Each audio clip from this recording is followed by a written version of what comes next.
Heat not a furnace for your foes so hot that it do singe yourself. The Duke of Norfolk in the Shakespearean play Henry VIII. It has been a crazy new year already. Things are happening that make it very easy to draw lines in history, showing how yesterday has created the today that we live in. And so it makes a lot of sense to quote the most illustrious author in English language history, William Shakespeare. And not only to quote him, but to listen to the lesson he was throwing down more than 400 years ago. Our opening quote was given by the character of the Duke of Norfolk, and it was given in the context of a rancorous discussion about a man who was seen to have taken control of the English government, and by extension, was leading the king himself around like a bull with one of those nose rings. Norfolk was giving advice on how to deal with this hated man, Cardinal Wolsey, to the Duke of Buckingham. And make no mistake, the entire conversation is about how much they hate Wolsey and the absolutely crappy things Wolsey has done. Namely, basically sabotaging a meeting between Henry and the King of France and, as always, raising taxes. The conversation is overheard, despite Norfolk's warnings, and Wolsey has the Duke of Buckingham arrested, charged with treason, and executed. At that point, it was something of a Buckingham family tradition to be beheaded for treason. But his execution, the Duke of Buckingham's, really didn't have the effect that it was meant to in the end. But back to the character. Buckingham's mouth was his downfall. It would have been of small mercy for him to know that Queen Catherine was speaking up on his behalf because, well, that came after he lost his head.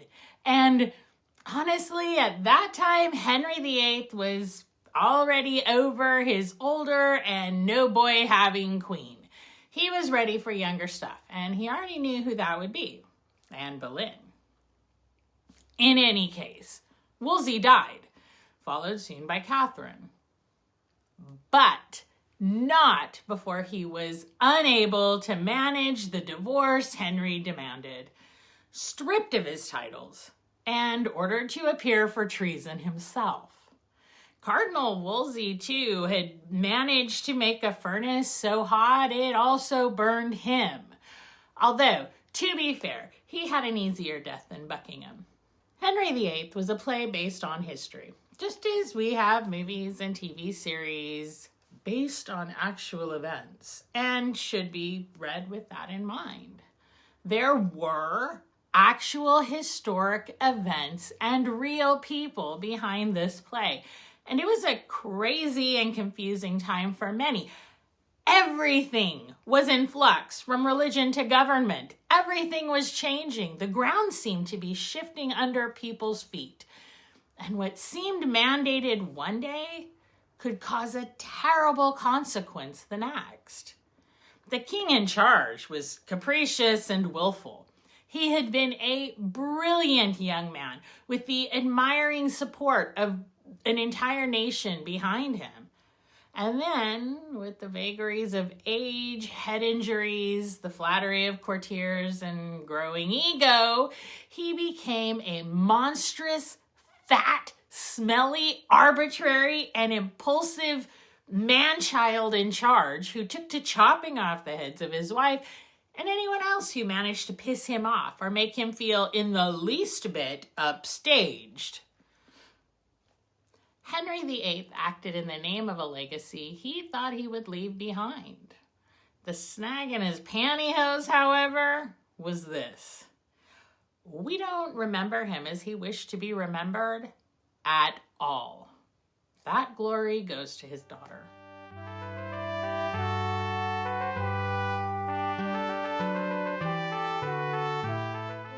He wasn't seen as a lion in winter, even in his own elderly lifetime.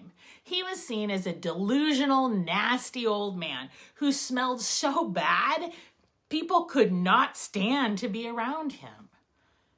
And so, because human beings have a limited number of scripts they can play out, we may find ourselves enmeshed in the throe of Shakespeare yet again, as we turn away from the lessons of the past. And although we currently have the verbal version of Spider-Man meme where they all stand in a circle and point at each other, saturating social media and public discourse, the truth is that there's no shortage of folks all over the world who have gotten into power recently with their perception of a mandate of revenge. They face off with each other as well as with those they choose as easy targets. And it's not the first time this has happened. Not at all. Unfortunately, given human nature, probably won't be the last either. Of course, if we were still studying the Bard at all any longer, we might have noticed tucked away in his play Measure for Measure an admonition to the great as well. Oh, it is excellent to have a giant's strength, but it's tyrannous to use it like a giant. What to do